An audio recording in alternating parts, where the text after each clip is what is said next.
Bonjour à toutes et à tous et bienvenue à la nouvelle édition de la Baby Week, le festival virtuel de la MUT autour de la parentalité et des naissances respectées. Nous sommes en direct du groupe hospitalier mutualiste de Grenoble. Chaque après-midi de cette semaine, nous vous proposons des lives avec des conférenciers venant du monde entier et chaque matin, vous pourrez retrouver la rediffusion de la première édition en 2021. À l'occasion du festival, vous pouvez tenter de remporter un week-end dans une résidence Poppins de votre choix et pour participer, il suffit de vous rendre sur le site avec.fr et de vous inscrire au tirage au sort.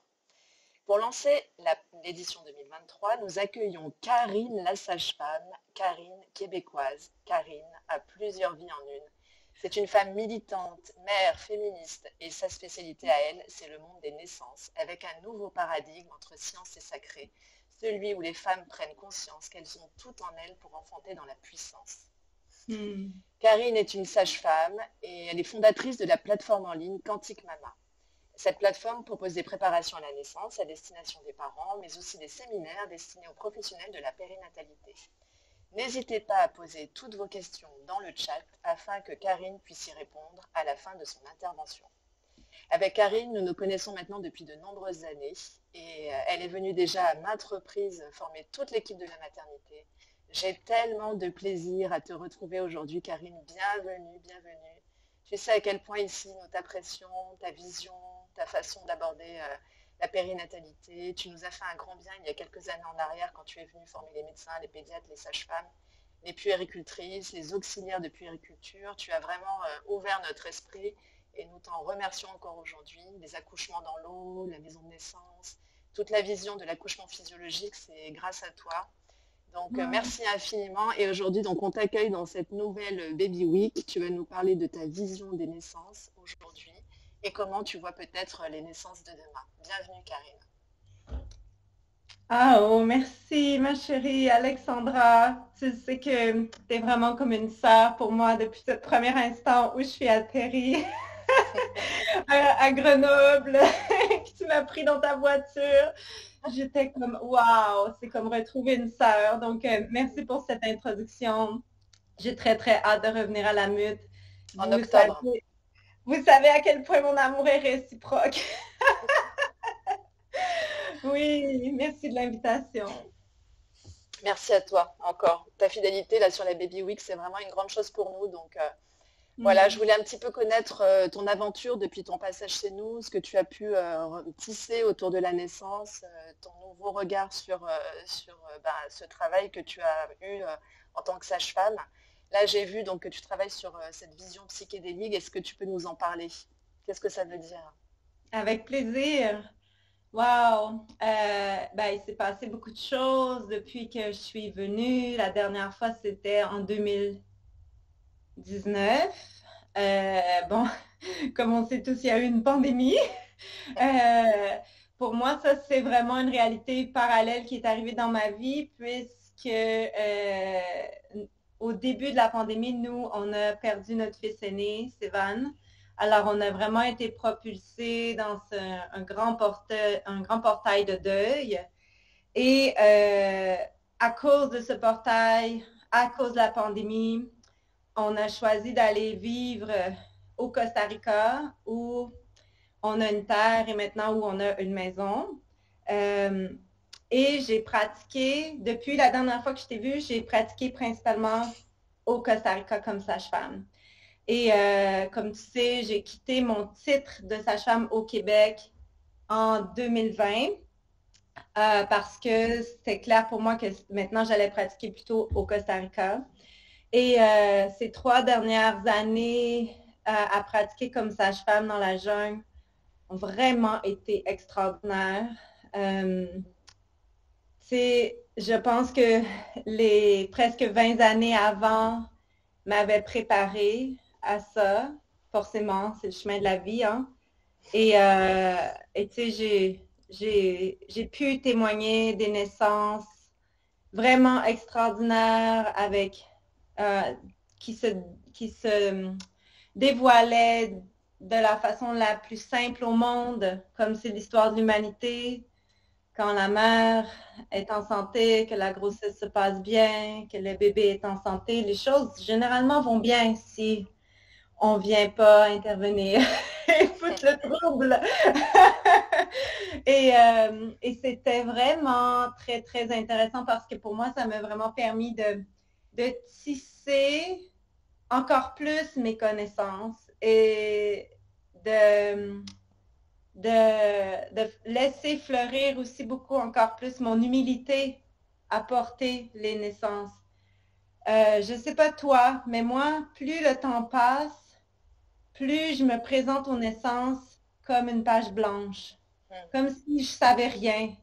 Mais en même temps, j'ai des connaissances, j'ai des compétences, mais c'est comme si j'y vais de plus en plus avec cette espèce de curiosité du mystère, vraiment sincère, vraiment pure, vraiment respectueuse. Et pour moi, ces 3 dernières années ont vraiment venu solidifier ça. C'était déjà quand même solide avant, mais là encore plus.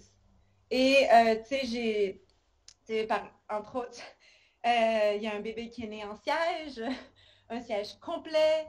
Et pour moi, c'était la première fois que je vivais une naissance en siège, surprise, à la maison, sous ma responsabilité. Je l'avais vécu comme étudiante, mais là, c'est sous ma responsabilité, dans la jungle, à potentiellement 2-3 heures d'un transfert. Donc, c'est, ben, tu fais avec tes mains, là, tu fais avec ton cœur, puis tes mains. Et les choses ont vraiment super bien été, tu sais, heureusement. Ça a été d'une simplicité tellement belle que c'était presque révoltant après de dire, mais pourquoi on en fait such a big deal? Tu sais, pourquoi on fait des césariennes, là, toutes ces femmes, tu sais, quand c'est aussi simple? Bien sûr, je sais, et tu sais que je sais que c'est pas toujours aussi simple, mais par chance, cette fois-là, c'était simple.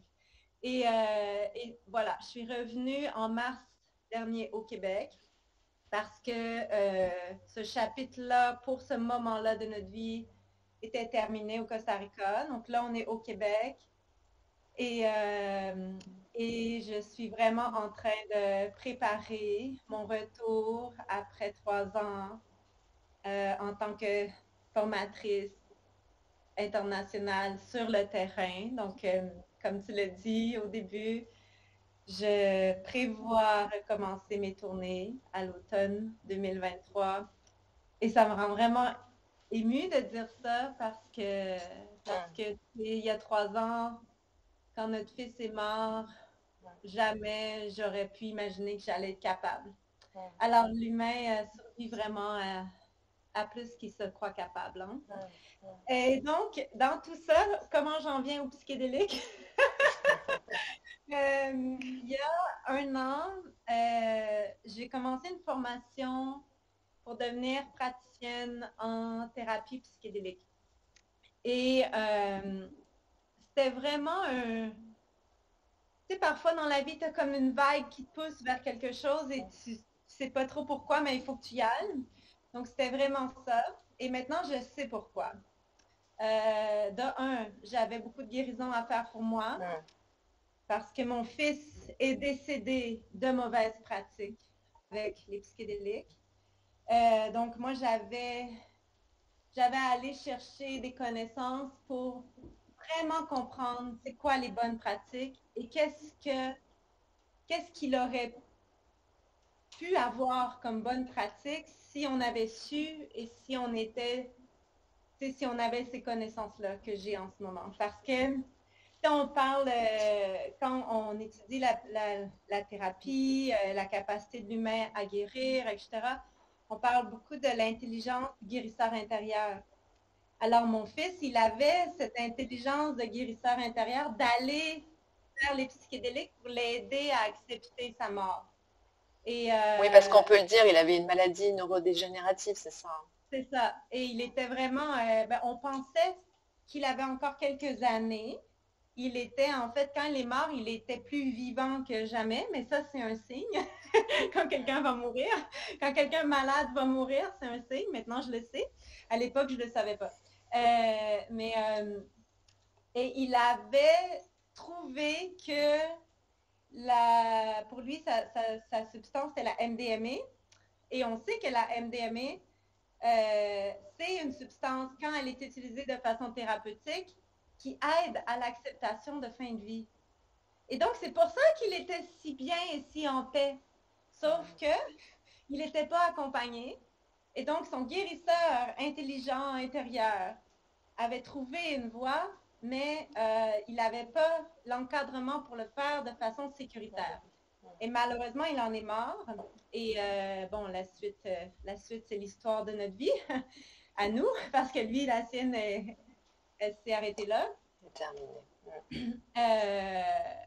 Ben, en tout cas, il a changé de dimension, disons. et donc, l'année passée, ça faisait 2 ans, et j'ai vu que j'ai commencé à m'intéresser à cette dimension et tout. Donc, je suis allée pour cette raison-là au départ.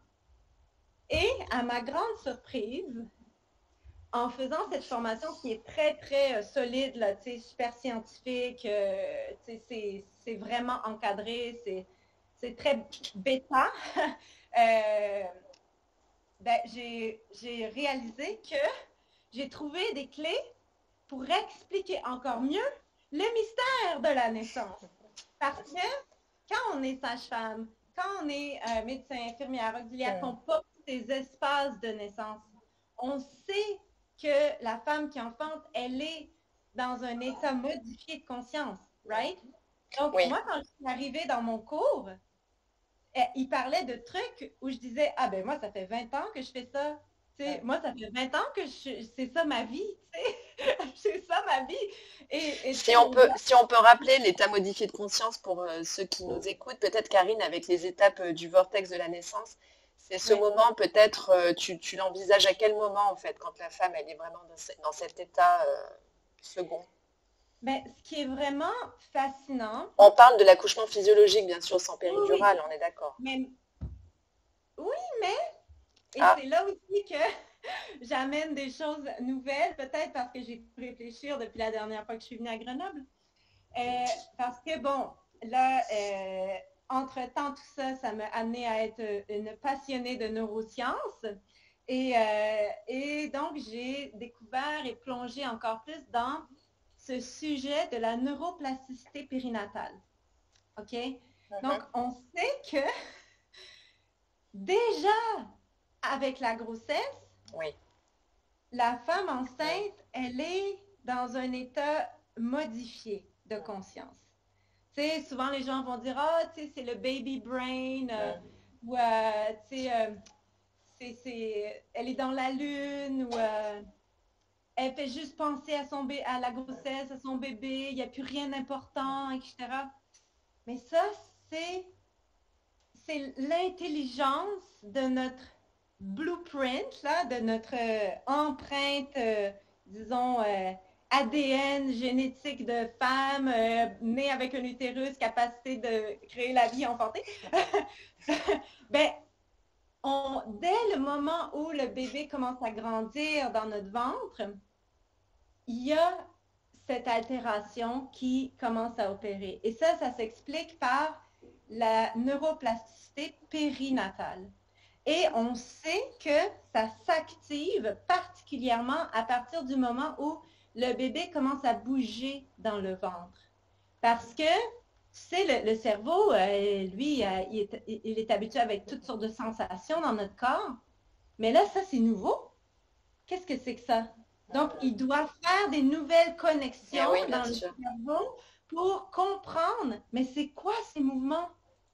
Et là, déjà ça active comme cette neuroplasticité périnatale. Et on sait que le cerveau diminue de taille un petit peu pendant la grossesse. On n'est pas moins intelligente, puis ça va revenir en postnatal, OK? Mais c'est juste que le centre d'intérêt de la femme se focus sur cette interoception du bébé, ce changement dans tout son corps, et tranquillement la prépare à vivre ce grand changement d'identité, ce rite de passage à travers l'accouchement. Donc, l'accouchement, quand c'est physiologique, Comme tu sais, je le situe dans ce concept de vortex de la naissance. C'est vraiment ma proposition au monde dans cette vie, de voir l'accouchement comme un vortex, d'un voyage, de rite de passage que je décris par étapes.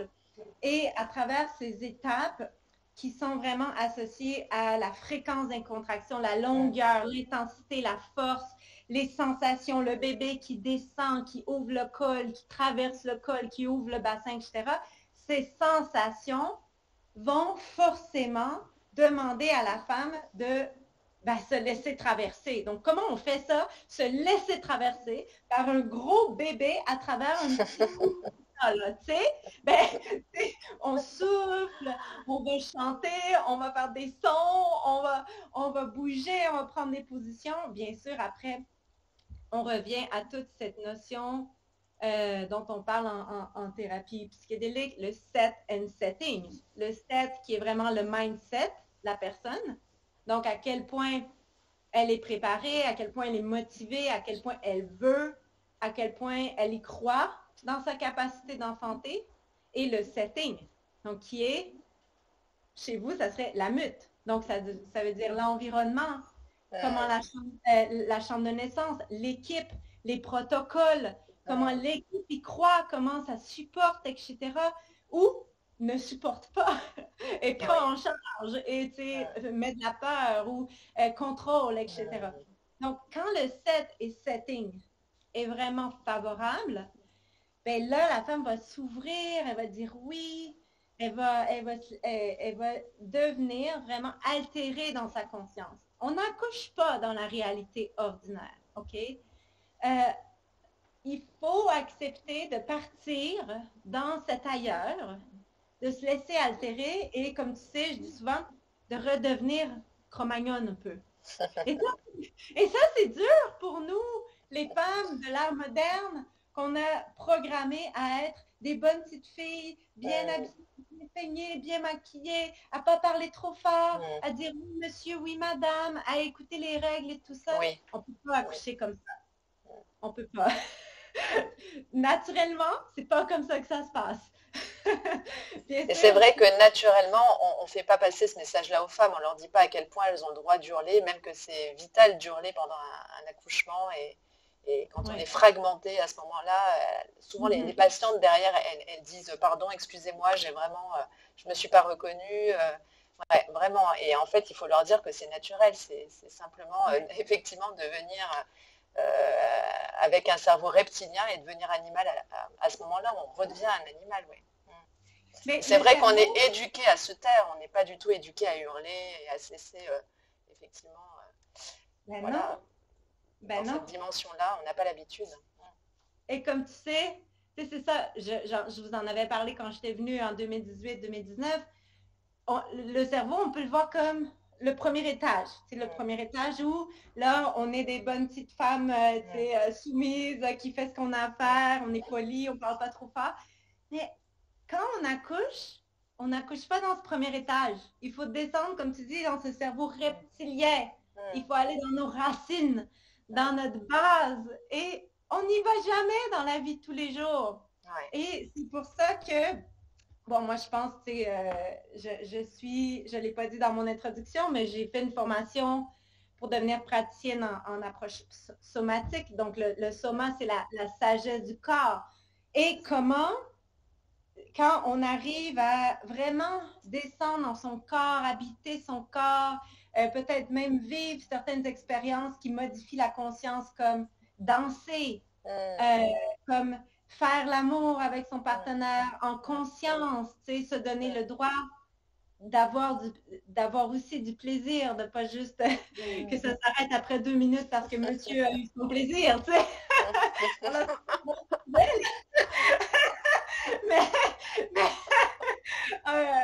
Mais c'est qu'on vit déjà dans notre vie de tous les jours des états, ou peut-être pas de tous les jours, mais dans notre hygiène de vie de tous les jours, des occasions où on se permet d'être dans ces états modifiés de conscience, que ce soit par la danse, l'exercice physique, parfois une cérémonie de cacao, la musique, la sexualité, la méditation, les respirations, etc. Bien, on sait que ces personnes-là vont avoir un mindset plus favorable à descendre dans le sous-sol de leur cerveau et à se permettre de redevenir primitive quand elles en font. Versus la personne qui est très d'état, tu sais, je travaille, boulot, dodo, tu sais, puis épicerie le samedi, ben, pour elle, ça va être plus difficile. Alors, c'est comment on aide en amont à préparer tout ça. Parce que sur le coup, quand elles arrivent chez vous, si elles ne se sont pas préparées, oublie ça. Oui. Alors là, la péridurale, c'est la chose la plus extraordinaire au monde là, parce que ça peut être terrifiant. Là. En thérapie psychédélique, on parle de bad trip. Ben, on peut avoir un bad trip quand on accouche si on ne s'est pas préparé avec cette intensité qui nous rentre dedans. Ben, ça peut être assez terrifiant, là. Ouais. Mais il y a des femmes qui sont terrifiées, oui, il y a des femmes qui ont du mal à atterrir et qui l'ont et qui le vivent très mal, oui, qui se reconnaissent plus et qui sont très mal à l'aise avec ça, ouais. C'est vrai. Peut-être qu'il faudrait enregistrer des moments, la voix des femmes qui poussent, peut-être, je ne sais pas, que les patients puissent s'habituer à ces cris-là, à se dire que finalement c'est naturel. Mais c'est vrai que c'est encore quelque chose d'extrêmement caché, hein, on n'en parle pas, c'est comme l'intimité d'une femme qui fait l'amour, c'est la même chose. Ben, c'est pour ça, ça revient toujours à l'amont. Comment on prépare en amont? Comme tu sais, moi, quand je fais la préparation avec mes clients, quand on parle d'accouchement, moi, je leur mime l'accouchement, là. Je finis à quatre pattes sur le plancher, puis je fais des sons, puis, tu sais, mais en faisant ça, je leur donne la permission de faire « Ah, OK, j'ai le droit, je peux aller là. » tu sais. En fait, il faut que tu ailles là. Si ce que tu veux, c'est d'accoucher naturellement, tu sais, que ce soit à la Mute, à Grenoble ou dans le fond de la jungle, là, ben, tu sais, il faut que tu te laisses le droit d'aller là. Parce que c'est ça, là c'est vraiment passionnant, mais là, on peut juste mettre la table, tu comprends? On n'a même pas parlé de comment, pourquoi je dis que c'est endopsychédélique, là, parce qu'il y a vraiment une explication à l'aspect endopsychédélique des naissances, parce qu'on sait que il y a des femmes, après, qui reviennent de leur accouchement et qui disent « Aïe, j'ai vu les étoiles, je flottais dans le cosmos. J'étais une louve.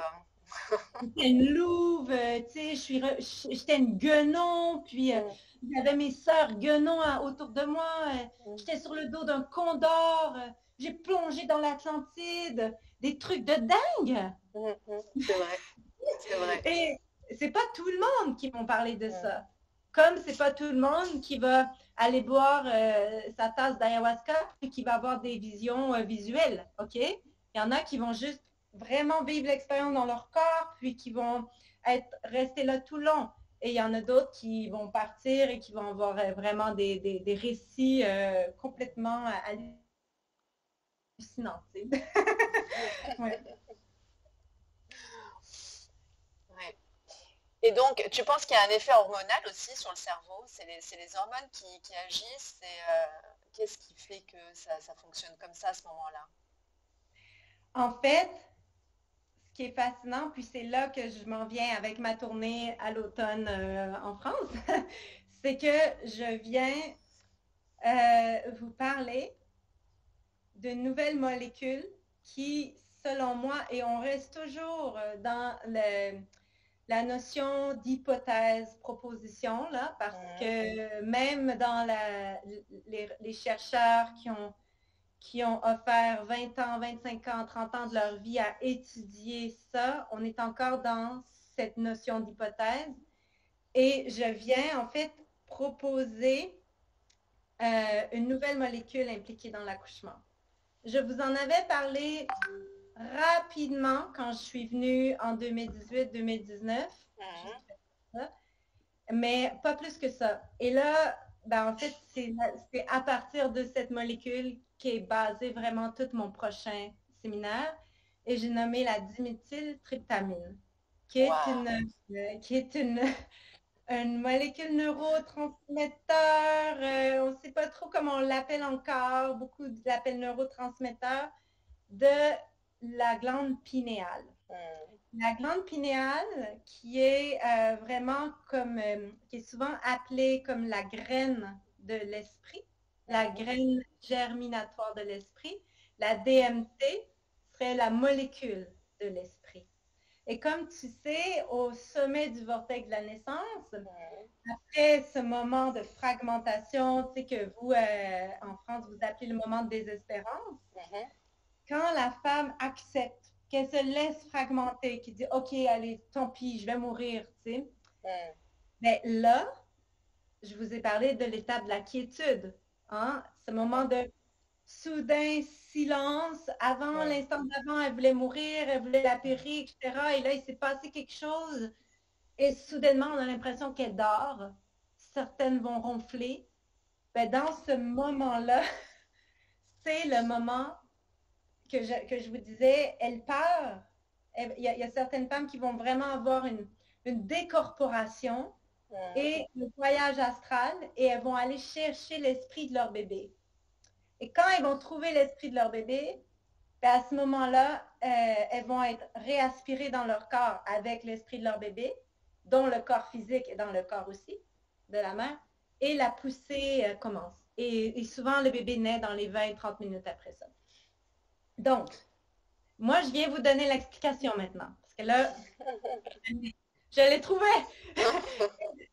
Ça reste une hypothèse, parce que bien sûr, on n'a pas testé les niveaux de DMT chez les femmes au moment de la quiétude, etc.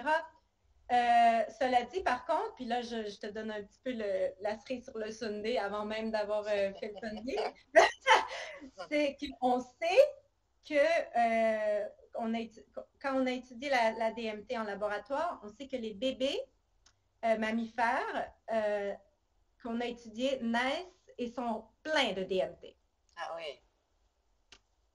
Parce qu'ils viennent de télécharger leur esprit, tu comprends? Ils viennent de vivre du passage, etc. Donc, je reviens à la glande pinéale. La glande pinéale, elle sécrète la DMT. C'est quoi la DMT? À quoi ça sert? C'est vraiment fascinant. C'est un grand mystère et il y a des chercheurs qui ont vraiment dédié toute leur vie à ça et encore, on est encore au statut de proposition, d'hypothèse, même si on a des années d'études en laboratoire financées par des milliers et des milliers de dollars. La DMT, ce serait une molécule qu'on sécrète au moment où on naît, au moment où on meurt, au moment où on vit une expérience de mort imminente. Par exemple, on a un accident de moto, on faillit mourir, etc. On survit. Souvent, les gens vont dire « Ah, je me voyais en haut, je voyais les médecins m'opérer, etc. » Et cette hormone, elle serait vraiment là pour un peu être la sage-femme dans le grand passage en cours. Et là, tu sais, j'ai envie de vous dire plein de choses en même temps, mais il faudrait venir à la lutte ou au séminaire là, pour ça. Mais ce qui est fascinant, c'est que, bon, c'est une hormone qui va apporter une expérience, en effet, quand elle est en quantité importante. On fait tout le temps de la DMT dans notre cerveau, en très, très minime quantité. Minime. Et la glande pinéale, qui est d'ailleurs pas plus gros qu'une noix de pain, hein, c'est de là que vient son nom. Donc, à chaque fois que tu vas prendre une noix de pain, maintenant, tu vas penser à ta glande pinéale, qui est située juste derrière le troisième œil ici. Là, le troisième œil, comme par hasard. C'est en lien avec le troisième œil, oui. Donc, la glande pinéale, elle a la capacité de sécréter la DMT, mais aussi de la digérer à mesure. Parce que l'effet de la DMT, c'est très, très psychédélique. Je ne sais pas si tu as déjà entendu parler du bufo, par exemple, qui est une substance psychédéliques qu'on prend à même... bon, moi, je ne suis pas encore allée vers le buffo, etc. Je n'ai pas expérimenté, mais ça vient d'une...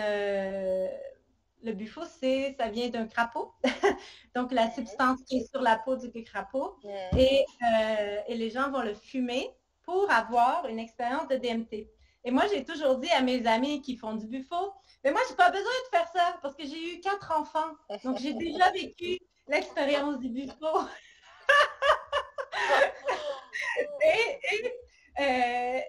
Et c'est vrai. En tout cas, bref. Donc, la DMT, ce que ça fait, c'est que c'est très, très psychédélique, OK? Quand c'est en grande quantité, tu vas avoir une expérience de décorporation, tu vas aller faire un voyage, tu vas aller dans d'autres dimensions. Il y a des gens qui vont parler de rencontres avec des êtres qu'on pourrait dire extraterrestres, des entités, des esprits, etc. Et vraiment, les voyages que les gens racontent, je trouve, sont assez similaires à ce que les femmes nous racontent parfois quand elles vivent une expérience comme ça. Bien sûr, ce n'est pas toutes les femmes qui le vivent. Et aussi, moi, je pense qu'il y en a beaucoup qui le vivent, mais parce qu'elles ne savent pas que c'est normal et que ça peut arriver, elles ne conscientisent pas. Un peu comme on rêve, on fait un rêve, puis on pense qu'on n'a pas rêvé cette nuit. Hein? Mais on a rêvé. On a oublié. Quand on s'est réveillé le matin, on a commencé notre journée, on a bu notre café, puis on a oublié notre rêve. Mais on a rêvé, en tout cas. Bref, c'est très psychédélique, la DMT. Donc, la pinéale, la glande pinéale, elle fait de la DMT, mais elle a aussi cette intelligence de la digérer à mesure. Parce qu'imagine si elle ne faisait pas ça. On ne pourrait pas se parler en ce moment-là. On ne pourrait pas vivre. On ne pourrait pas atterrir, oui. Donc, elle l'a fait. C'est encore un mystère à savoir pourquoi elle crée de la DMT alors si on n'en a pas, on ne l'utilise pas, comme pourquoi elle en fait en si petite quantité, ça reste un mystère. Il y a une hypothèse vraiment intéressante qui serait que la DMT, elle est neuroprotectrice.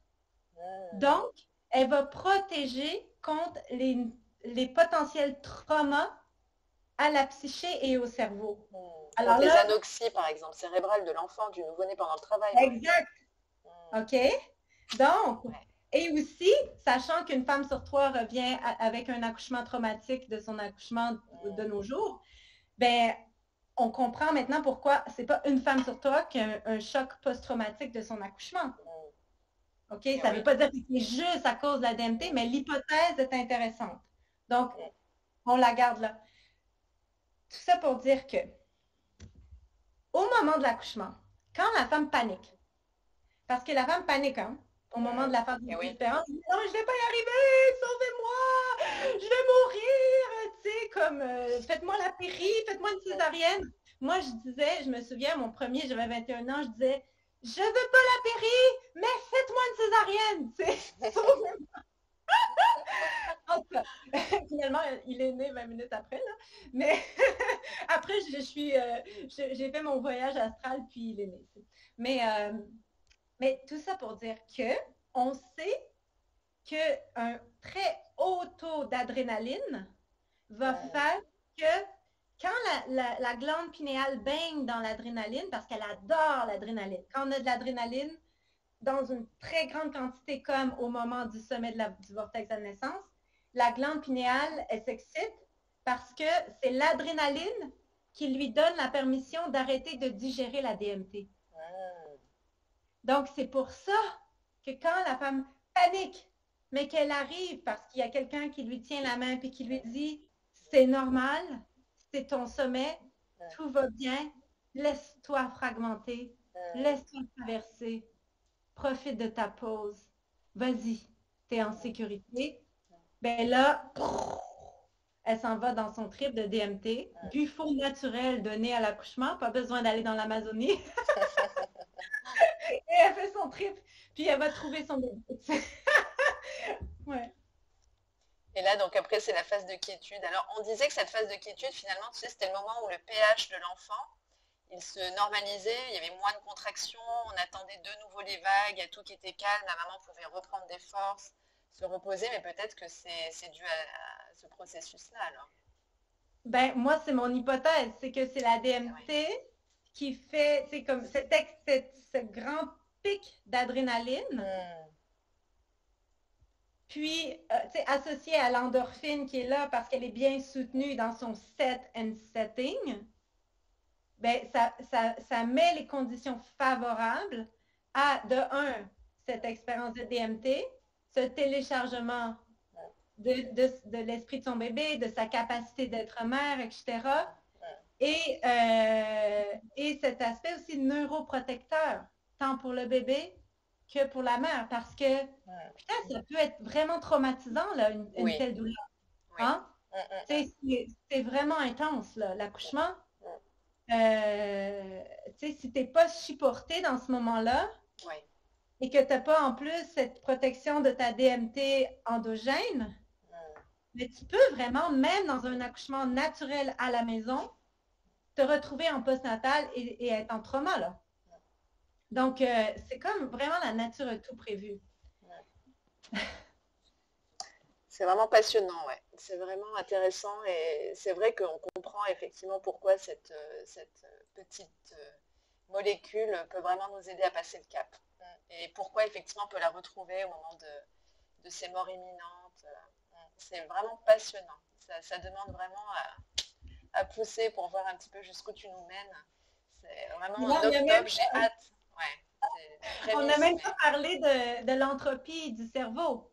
Parce que toute cette neuroplasticité périnatale en amont pendant la grossesse vient mettre la table à ça, mais c'est aussi ce moment-là qui va créer cette entropie neuronale dans le cerveau. L'entropie qui est c'est vraiment une définition très, très basique, là, qui n'est pas parfaite, mais pour tout le monde, c'est la meilleure quand même. L'entropie, c'est la quantité de désordre d'un système. Okay. Donc, au moment du vortex, là, à ce moment où là, c'est tellement paniquant, l'intensité, etc., c'est complètement le chaos. Là.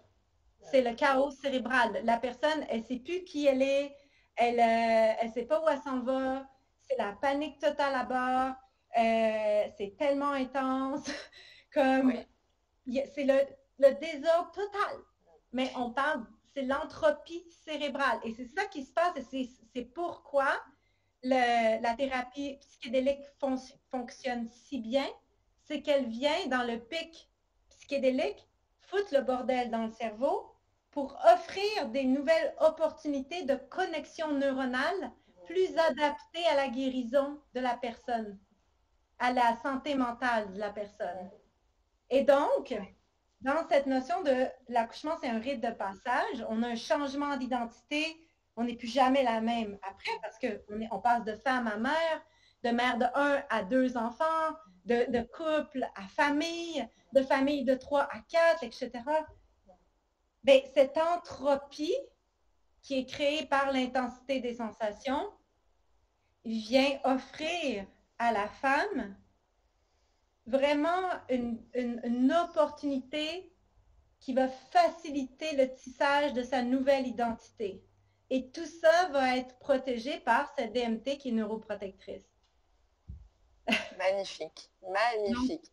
Par contre, là, on oublie le papa qui est à côté et qui voit ça. Qu'est-ce qui le protège, lui? Parce que c'est vrai que souvent, ils ne sont pas préparés non plus à voir leur femme dans cet état, mais c'est vrai que c'est hyper impressionnant aussi pour eux.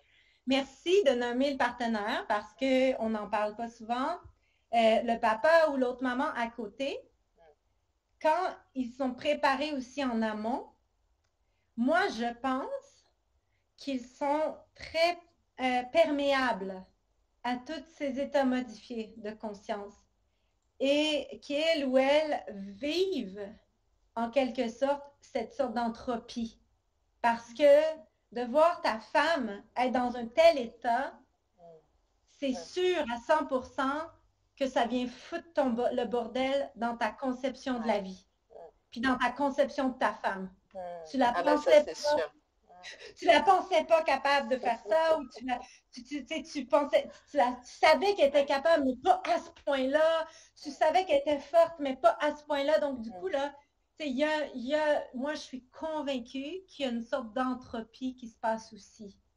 On ne l'étudie pas beaucoup, mais merci de le nommer parce que moi, je l'implique. Puis même, tu sais, tantôt, tu me disais, ah, ça, c'est en contexte physiologique. Je pense que même quand tu t'en vas en césarienne, OK, Oui. pour X raisons, Mm. tu sais, que ce soit parce que tu as des jumeaux, ton bébé est en siège, ton bébé fait une détresse, Mm. whatever, que tu as eu avant des contractions ou pas, le moment où tu acceptes que, OK, fuck, je m'en vais en césarienne, OK, j'accepte, tu vis une fragmentation. Tu ne seras plus jamais la même. Tu le sais à ce moment-là que tu ne seras plus jamais la même que celle que tu as été jusqu'à ce moment, puis tu ne sais pas où tu t'en vas parce que tu n'as jamais eu de césarienne. Donc, tu as la chienne, mais tu es courageuse, puis tu y vas. Puis je suis certaine qu'il y a des pics de DMT là-dedans aussi. Et j'en ai parlé avec certaines femmes parce que moi, je ne l'ai jamais vécu.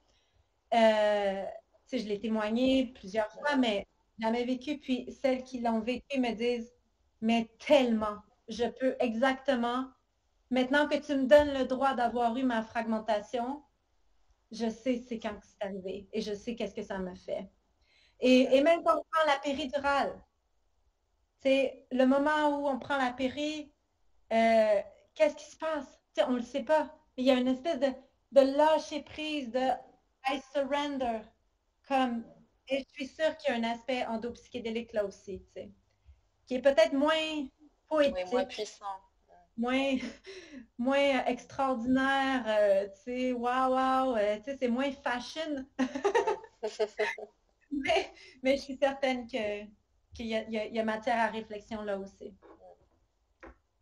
Waouh, c'est passionnant, passionnant. Effectivement, l'accouchement par césarienne, l'accouchement. Alors c'est pour ça, tu sais, qu'on a mis en place aussi la césarienne participative parce que on s'est dit que la dichotomie corps-esprit, quand on avait un champ opératoire devant ses yeux et qu'on ne voyait pas son enfant qui arrivait, c'était peut-être très perturbant pour une femme. Donc là, on est en train de mettre en place la césarienne participative où le champ est baissé, la maman elle pousse pour faire sortir son bébé, on tamise les lumières, on fait vraiment comme si on était dans un moment sacré.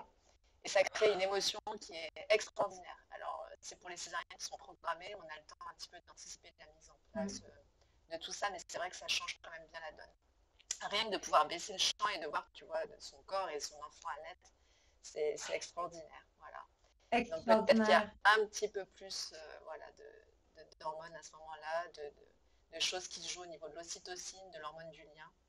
Peut-être pas, mais en tout cas, on voit qu'il y a beaucoup d'émotions et c'est magnifique, c'est vraiment magnifique. Une césarienne. Wow. Et on est en train d'imaginer pour le futur un champ opératoire où la maman pourrait mettre les mains dans les manchettes stériles pour aller chercher son bébé et le positionner contre elle parce qu'on sait que la rencontre, c'est rendre contre soi. Tu sais, c'est le premier geste qu'on a envie de faire quand le bébé arrive, c'est de le prendre. Donc on est en train d'inventer ce champ opératoire où il y aurait des manchettes. Bien sûr, c'est toujours triste de se dire que c'est à travers du plastique qu'on va toucher son enfant, mais en tout cas, voilà, on imagine ce champ-là. Et on se dit que ça pourrait être encore mieux pour toutes les patientes qui seront césarisées demain.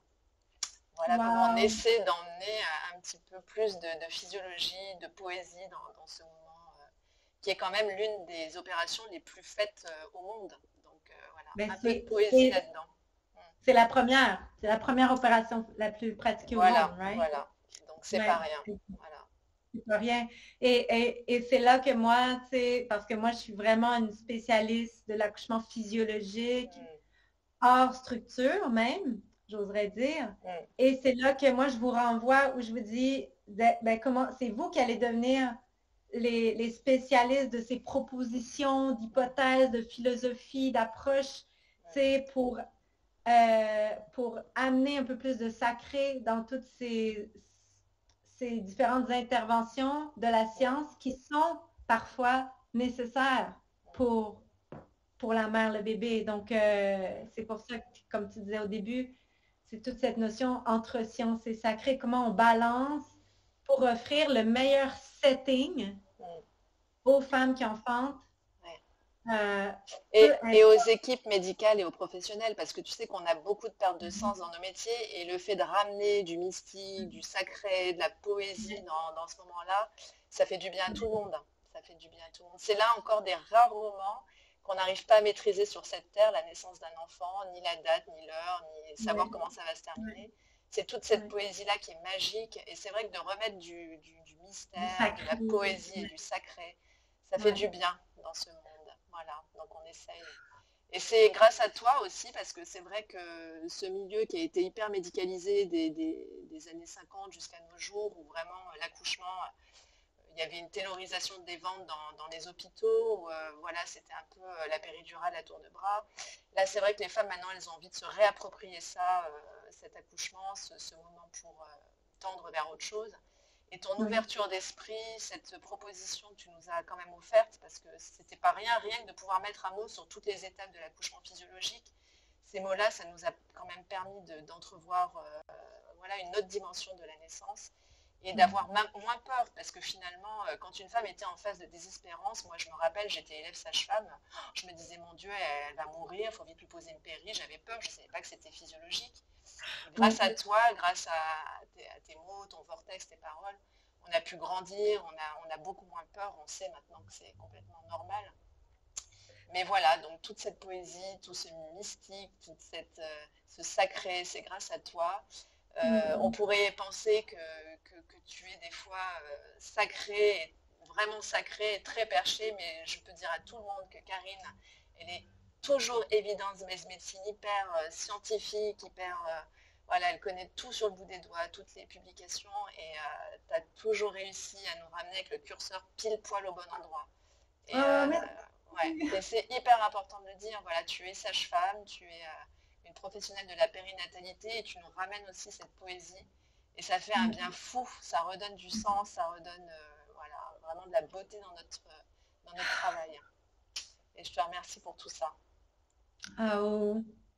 Et juste dire, on n'en a pas parlé parce que bon, là, on est limité dans le temps, mais dans la naissance, il y a aussi cette dimension parfois de la mort.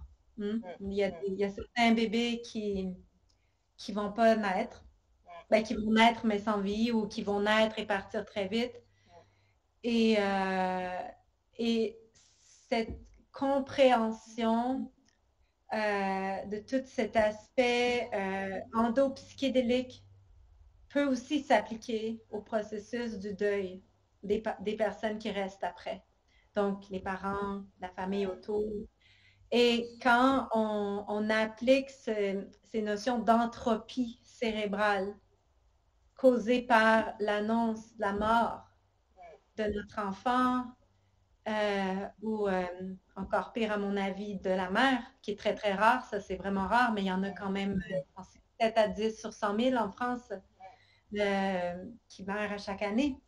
Donc, comment, en tant que professionnels qui accompagnons normalement la vie, en ayant conscience de cette entropie cérébrale des familles endeuillées, on peut faciliter cet accompagnement, tu sais, comment on peut, parce qu'il n'y aura rien de facile, mais comment on peut être nous-mêmes dans un accompagnement plus conscient, plus juste, qui va supporter ce grand passage, cette grande douleur, tu sais.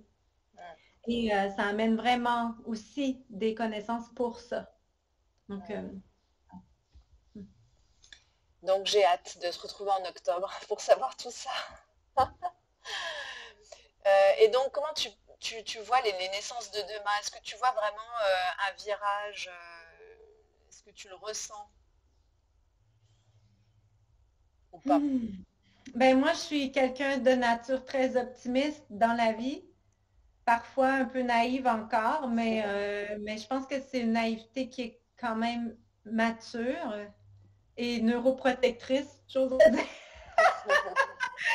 Mais moi, ce que je vois dans ma vie, c'est des familles qui se réclament ces espaces d'enfantement en conscience, en puissance, respectés. Bien sûr, je le sais, je ne suis pas naïve, que c'est pas comme ça que ça se passe dans la plupart des maternités du monde.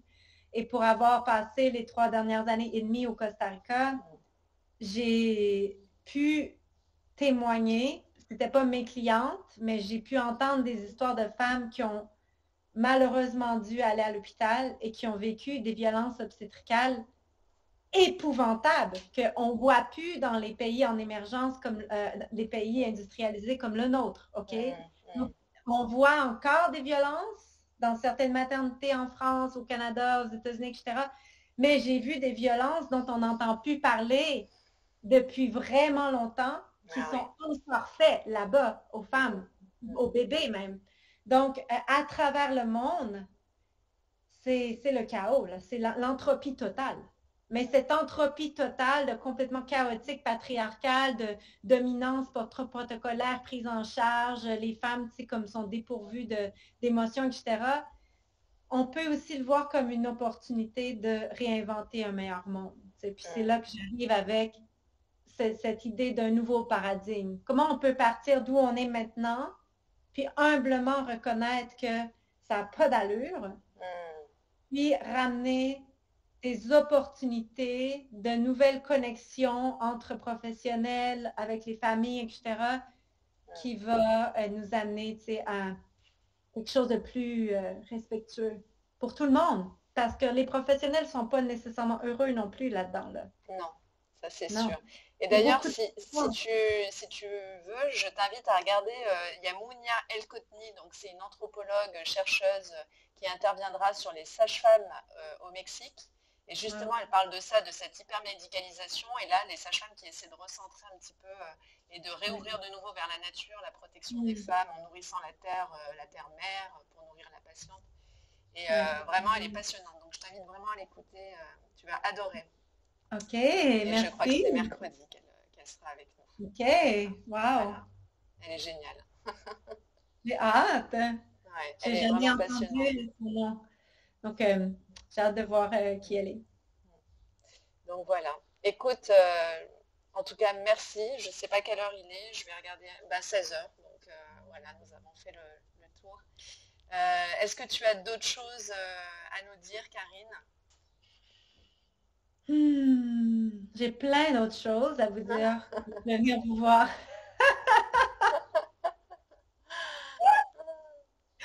Mais est-ce qu'on peut dire peut-être que le vortex de la naissance, par exemple, j'ai vu qu'il y avait un petit livret. Est-ce qu'il est accessible à tous en ligne? Oui, ça on peut le dire. Oui. Voilà, oui. Mais effectivement, Karine, elle a rédigé un petit livre qui s'appelle Le Vortex de la naissance, qu'on peut trouver en PDF sur Internet. Et franchement, si vous comptez être enceinte, avoir une grossesse et peut-être un accouchement, qu'il soit physiologique ou pas, connaître un petit peu ce vortex de la naissance, retrouver tout ce qu'elle a écrit sur son blog et parcourir un petit peu toute son approche. Et ce petit livret du vortex, il est vraiment très important parce qu'il décrit toutes les étapes de l'accouchement physiologique et déjà c'est énorme. Donc vous pouvez tous le retrouver en ligne. Et merci déjà pour ce cadeau parce que c'est formidable de pouvoir retrouver ça en ligne gratuitement. Merci c'est sur mon site quanticmama.com, QUANTIKMAMA.com. Voilà. Et on a tout mis sur notre site, on peut retrouver tout sur notre page Facebook, sur notre page avec .fr ou Instagram, on retrouve tout ton travail en tout cas. Je vais peut-être passer aux questions. Il y a une question de Claire. Elle dit « Bonjour, je m'apprête à accoucher à la maternité Mutualier. Je voyage très facilement dans les mondes subtils avec souvent la sensation de quitter mon corps, notamment quand une expérience est trop douloureuse à supporter. J'ai tendance à fuir dans les étoiles. Mais là, pour mon accouchement, j'ai envie de rester pleinement présente dans mon corps, sur la terre et avec mon bébé. Comment trouver l'équilibre entre se laisser aller dans le vortex et rester bien présente au corps ?» Je pense que ça peut parler à beaucoup de femmes, cette phrase. Beaucoup de femmes qui parfois sont, moi je le lis un petit peu des fois quand on est en burn-out et qu'on a besoin de s'évader, de ne plus être présente parce qu'il y a trop de choses qui nous envahissent. Peut-être qu'il y a un petit peu de ça, mais comment tu pourrais lui répondre?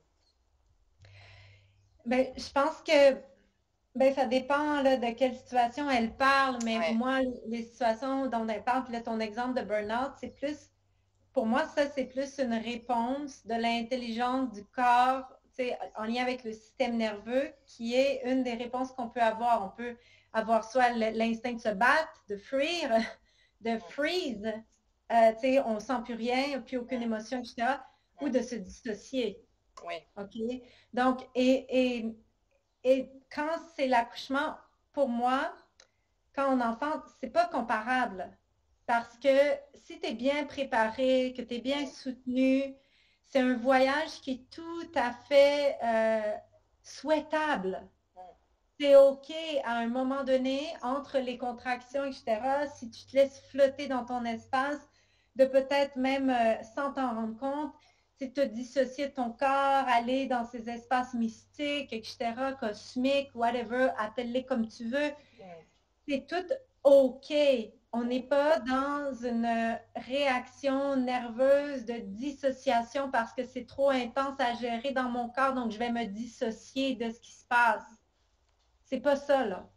Donc, pour moi, tu sais, je ne sais pas les exemples dont elle parle, euh, mais pour moi, c'est même pas comparable. Oui. Puis Parce là, de que toute dans, façon, il y a tellement d'hormones, tellement de choses qui se mettent en place de façon naturelle et physiologique qu'il y a juste à se laisser aller normalement. Mais... c'est ça, c'est que Mm, c'est l'histoire de l'humanité ici, mm, là. C'est souhaitable. Et bien sûr, c'est l'histoire de l'humanité de se dissocier quand on est dans un environnement, un scénario tellement inconfortable qu'on se sent en danger. On peut freeze, on peut se dissocier, on peut partir à courir, on peut se battre. Mais là, c'est pas si l'environnement est favorable, que tu es bien supporté, tout ce que tu as à faire, c'est de te laisser aller dans ce voyage qui est très physique.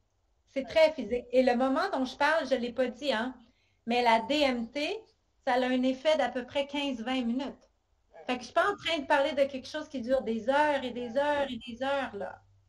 Donc, souvent même, on ne s'en rendra pas compte de l'extérieur, on va croire que la femme, elle dort. ah oui. Et on sait que le moment où on sécrète le plus de DMT au quotidien, c'est autour de 3 heures du matin, qui est le moment des rêves profonds. OK?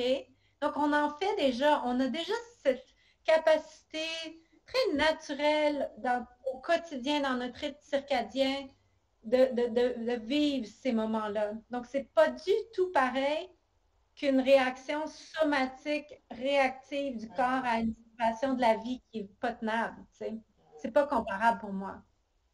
Ouais. Ok, merci Karine. Une deuxième question de Sarah. Quand tu seras sur Grenoble en octobre, y aura-t-il des ateliers grand public ou bien c'est seulement pour le personnel de la MUT? OK, on travaille actuellement à préparer. Je pense que je vais venir 2 fois en France. Je vais venir en octobre puis en novembre. Pour l'instant, c'est ça mon plan. Et quand je vais venir à la MUT, on est en train de chercher un local pour l'offrir au grand public après la MUT ou avant la MUT, etc. Juste pour aussi offrir aux gens, mais pour que je puisse rester plus longtemps avec Alexandre. Ah, c'est génial. Je vais pouvoir Oui, profiter de toi. oui, Est-ce qu'il y a j'espère. d'autres questions ou c'est tout Non, Ah si, il y en a une autre. Diana, alors bonjour. Est-ce que vous recommandez la maternité de la MUT? J'ai cru comprendre que vous aviez formé les équipes là-bas. Bon, bah voilà. Ben, moi, c'est sûr que si tu es à Grenoble puis que tu prévois accoucher en maternité, j'ai entièrement confiance à la MUT. Si moi-même j'habitais à Grenoble, que j'avais besoin d'aller à la maternité, j'irais là, les yeux fermés, en toute confiance. Vraiment. Oui. J'ai vraiment confiance à l'équipe là-bas. Oui. Merci Karine, merci infiniment. Je Je crois qu'il la n'y a plus de questions. recommande. C'est sûr Euh, que je la recommande. Mais Moi, peut-être, oui, mais peut-être que tu peux faire le cinquième et venir accoucher dans l'eau, hein, il n'y a pas de problème. On est prêt. je vais aller prendre ma résidence française avec un bébé, comme les gens font pour aller au Costa Rica. Mais je pense pas que ça marche en France. Je pense pas. Non. Bon, en tout cas, merci. On va te libérer parce qu'on sait que tu as une vie entrepreneuriale folle avec le succès que tu connais. Donc, merci infiniment. Je suis ravie de t'avoir eu, Karine. Et puis, bah, écoute, à très vite, à très vite. Et puis, je te souhaite plein de bonheur et de belles choses pour la suite. Merci Merci. beaucoup, en tout Bravo. cas. Merci la mute. À Merci. bientôt. À bientôt.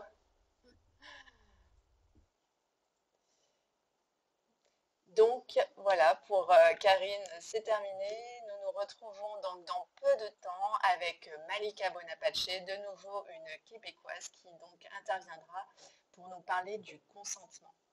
À très vite, 17 h. Merci.